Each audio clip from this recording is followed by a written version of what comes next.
إيرادات سيراميكا كليوباترا. إيرادات سيراميكا الجوهرة تتراجع 10% خلال الربع الأخير. الشكمجية يغلق باب الاكتتاب غدا بعد تغطيته 5 مرات خلال أسبوعين. ده صندوق ذهب. زيادة رأس مال وتوزيعات أرباح وتحركات مساهمين بالشركات. نخش في الخبر دون. تفاصيل الخبر. بالم هيلز. ردت شركة بالم هيلز للتعمير على أنباء استعادة الشركة لتطوير مشروع في رأس الحكمة بشراكة مع مدن الإماراتية، وقالت أن الموضوع محل الدراسة والمناقشة حاليا، مشيرة إلى أنه سيتم الإعلان عن المزيد من التفاصيل والمستجدات. طيب، مصر للألمنيوم. اعتمد مجلس إدارة شركة مصر للألمنيوم موازنة معدلة للعام المالي المقبل، حيث تستهدف الشركة تحقيق صافي ربح نحو 11 مليار جنيه خلال العام 2026-2027 مقابل 10 مليار جنيه متوقع تحقيقها بنهاية العام المالي الجاري. بسم الله ما شاء الله. تستهدف الشركة مبيعات إجمالية بقيمة 48 مليار 022 خلال العام المالي المقبل مقارنة بنحو 46 مليار متوقع تحقيقها بنهاية العام المالي الجاري. طبعا بسم الله ما شاء الله. سهم مصر الألمنيوم شركة قوية جدا. أوراسكوم للتنمية. وافق مجلس إدارة أوراسكوم للتنمية على اعتماد تقرير الإفصاح للمادة 48 من قواعد القيد والشطب بالبورصة بغرض السير في إجراءات زيادة رأس المال الشركة. طبعا شركة أوراسكوم هتزود رأس مالها من خلال زيادة الأسهم للمساهمين القدامى.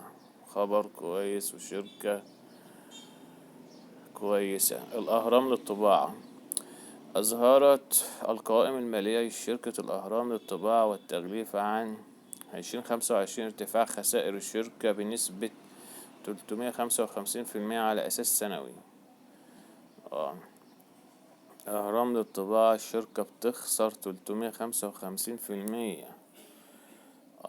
شركة بتخسر. طب اسكندرية للخدمات الطبية.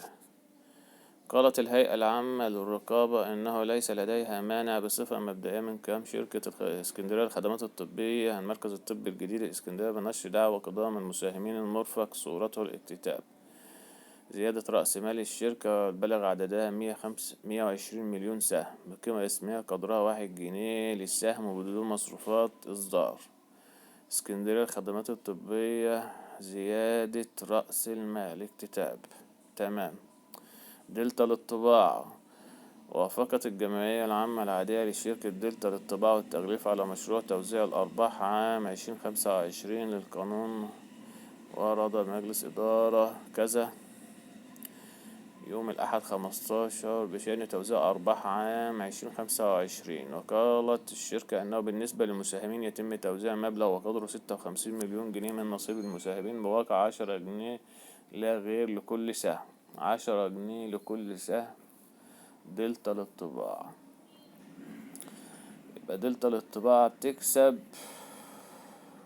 والأهرام للطباعة بتخسر. تمام. مطورون العرب. المطور خفض المساهم أحمد طارق خليل عالي حصته في أسهم شركة المطورين العرب من 27.035 إلى 26.86. هو باع السهم واشترى الحق. أحمد طارق خليل باع السهم واشترى في الحق. المصرية للاتصالات. أن الحق في توزيع الكوبون شركة المصرية للاتصالات ينتقل لمشتري السهم حتى نهاية 27/4، وتوزيع الكوبون يوم 30/4 1.5 جنيه. بيراميدز للفنادق. قالت البورصة المصرية أن الحق في توزيع كوبون شركة بيراميدز للفنادق والقرى السياحية لمشتري السهم حتى نهاية 10/5، وتوزيع الكوبون 13/5 4 جنيه للسهم. دلتا للطباعة والتغليف. إعادة تشكيل إدارة نظرا لوفاة محمد رشاد محمد. عضو مجلس العربية للمحابس. خفض المساهم جهاد السيد صابر السيد حميد قاصر خفض حصته في أسهم رأس مال شركة العربية للمحابس من 6.63% إلى 3.29%. وباع المساهم باع 2.5 مليون سهم بقيمة 18 مليون بمتوسط سعر 7 جنيه و30 قرش. طب تمام. أحمد خير يرفع حصته في حق الاكتتاب المطورين العرب. مع قفزة بورصة مصر ارتفاع 145 سهم بجلسة اليوم. القيمة السوقية لبورصة مصر تربح 40 مليار جنيه بجلسة الأربعاء. بورصة مصر تعزز مكاسبها بختام الثلاثيني يتجاوز 50,000 نقطة و700. مساهم يخفض حصته في رأس مال هيبكو إلى 4.84%. طيب خش تفاصيل الخبر. خفض خفضت المساهمة سمر محمد إبراهيم هيبة حصتها في رأس مال شركة هيبكو للاستثمارات التجارية والتنمية العقارية من 6% إلى 4%. وباع المساهم 500,000 سهم بقيمة إجمالية بلغت 3.5 مليون بمتوسط 7 جنيه و15 قرش في السهم. وتم تنفيذ الصفقة خلال الشركة العملاقة للتداول الأوراق المالية. تمام. هيبكو مساهم يخفض حصته في رأس مال نهر الخير.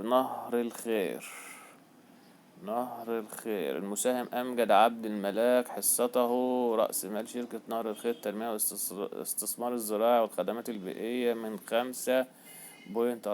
إلى 3%. باع 48 مليون سهم بقيمة إجمالية 17 مليون بمتوسط نقول 35 قرش للسهم الواحد. تمام. البورصة تفحص مستندات قيد حق اكتتاب جنوب الوادي للأسمنت. اكتتاب. تمام. نبص كده على الخبر تفاصيله. أن شركة جنوب الوادي للأسمنت تقدمت بمستندات قيد حق اكتتاب منفصلا عن السهم الأصلي لعدد 482 مليون حق مقابل أسهم زيادة رأس مال الشركة المصدر من 2 مليار 0.41% إلى 4 مليار، يعني بتضاعف رأس مالها وذلك بإصدار 482 مليون سهم بقيمة اسمية قدرها 5 جنيه بدون مصاريف إصدار.